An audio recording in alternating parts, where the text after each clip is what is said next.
I want to talk, yeah, and I need you guys to listen. Well, I'm not going to rant. I don't want to rant. I don't want to vent. Well, maybe a little, yeah, but I just want to warn you because what I went through in my neonatology care rotation or my neonatal intensive care unit rotation was not cute. Not in the oh baby kind of way. No. And not in the well in the I'm in my 12-hour shifts and a baby the size of a small guinea pig or the size of a pineapple is coding blue. Yeah, not cute. So hi guys, you're very much welcome to my channel. I am Dr. NGM, Dr. Njoku Gloria Martins, NGM for short. I am a medical doctor living, working in Nigeria.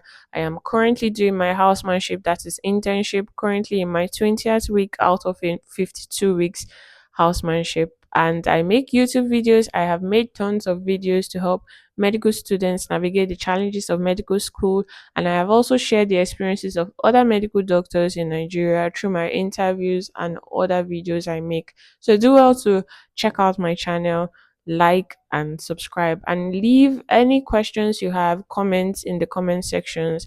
I am going to reply to your messages, to your comments ASAP.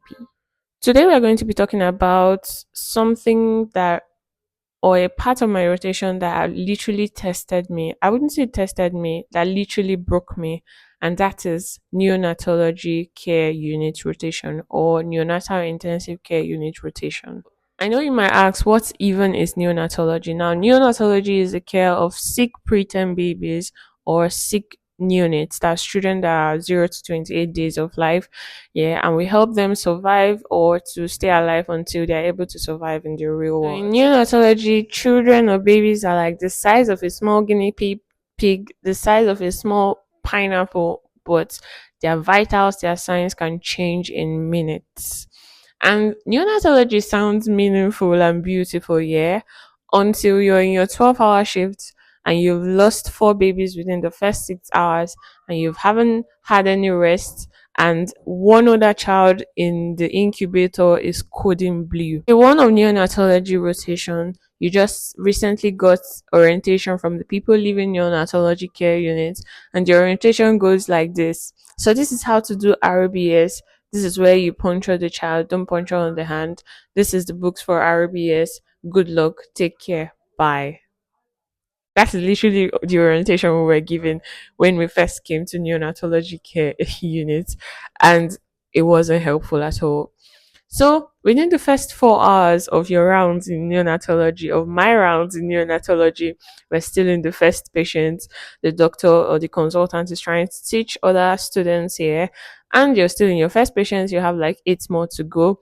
You're also rotating around, giving IV medications because you know you have to give them really slowly.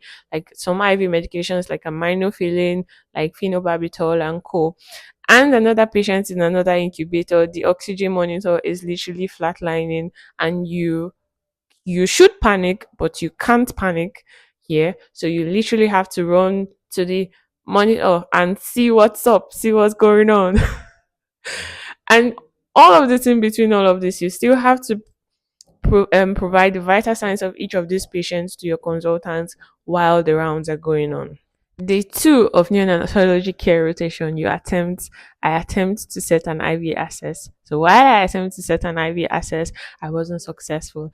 I was so mad. I was so frustrated. I started asking myself, does this child really need to go through all this puncturing and all, to secure this IV access? He literally just came into the world. Why are we stressing this poor child?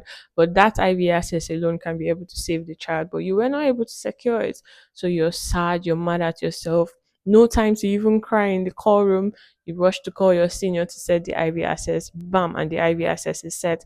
But you're still feeling so sad about yourself. Why couldn't I secure this IV access for this small, pretty little baby? But you still have another chance. Day three of neonatology care rotation, you were able to secure an IV access for a child. You were able to secure blood sample for the child, and boom, it's night. It's your first night in neonatology care rotation, and you're scared. And something nobody tells you about these children is that their poops are weaponized, literally. You're securing IV access, you're giving IV medications, and boom, the baby drops one hot poop. And the smell chokes you literally. And Sorry. rounds, rounds are an emotional blender. Trust me. Yeah. The consultants are cool, but then the pressure is pressuring. And sometimes you have two consultants doing rounds at the same time, and you're literally the only house officer on call, and you have to provide one with all the materials he needs. You have to provide the other with vital signs he needs in order to make his plan and notes for the children. And you're there, you're turning between two consultants, you're turning between answering different questions, and also you still have to give IV medications because it is in your job description. Like, freaking what? Freaking what? And you can't panic, don't forget. You can't panic. Now let's talk Yes. about the night that broke me. The night that did its trick. That told me, Gloria, pediatrics, neonatology, never.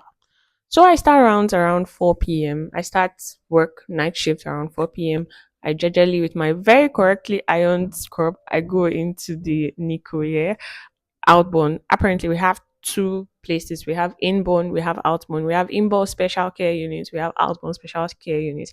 They are not in the same place exactly, but they are not too far apart. Yeah, you can literally shuttle it exactly.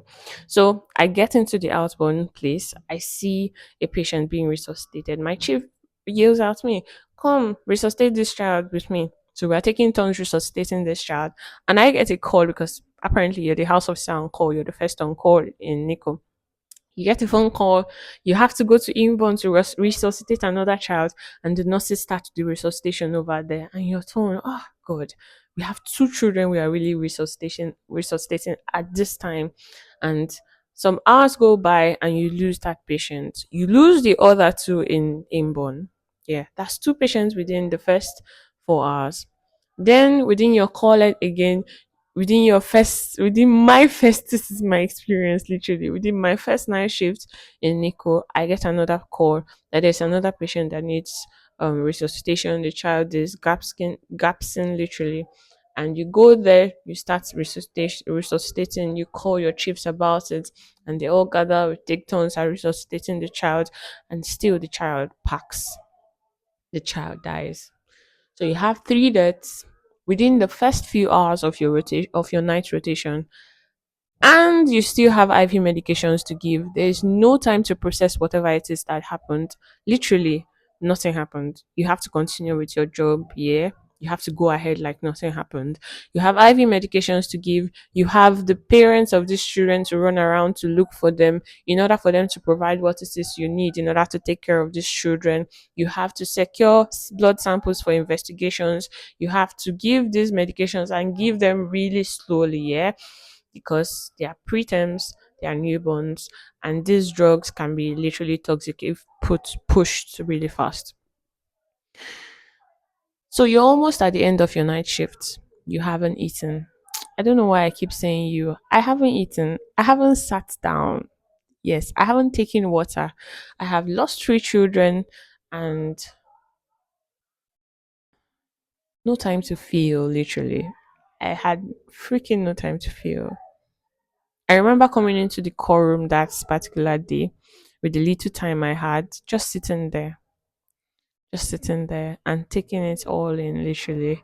It was one of the most traumatizing days of my rotation ever. I've done surgery rotation, I'm currently in my pediatrics, but it is the most traumatizing day of my rotation ever.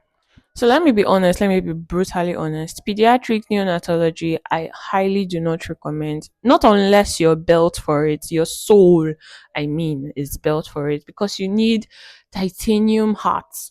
Literally, you need nerves of steel to be able to do pediatrics and do neonatology because you can't afford to break. Like, you can't afford to break.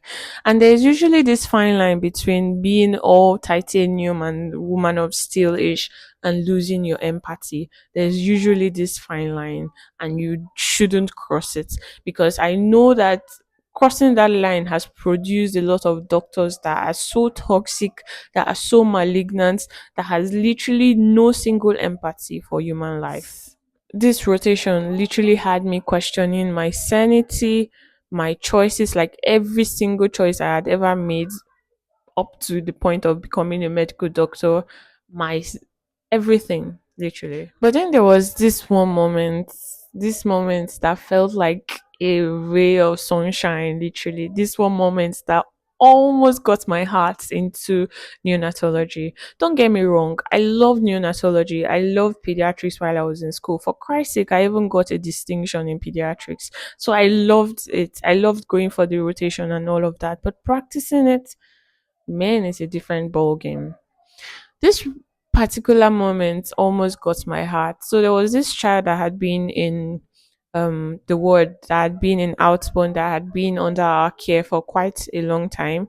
And the child was finally being discharged. You could see the joy on the mother's face when we told her. You could see the joy on literally even the health attendants, the nurses, even us, even me. I was literally so joyed at this child. After spending time with us, the child was finally okay, finally able to go back to home, go back to loved ones and all of that. And I don't know, it was literally unforgettable. So, if pediatrics is your dream, chase it by all means. If your heart and soul is in pediatrics, chase it. You're braver than I am. But if not, don't, no shame at all. Just come to where the adults are. Come to the adult sites, because although the adults can get cranky, but whenever they're hot, they can be able to tell you where they're hot. Yeah, and there's nothing better than that, in all honesty. So that's it for today. Thanks for watching. Do well to hit the like button and subscribe. And I want to know, I honestly want to know in the comment section, what is it about any of your posting, whether you're a medical student or a medical doctor, what is it about your rotation that nearly broke you, or that you think about right now and man, you can't get over it literally? I want to know in the comment section. I'm waiting.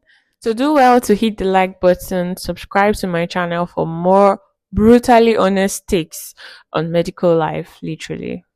I'll see you guys in the next one. Peace.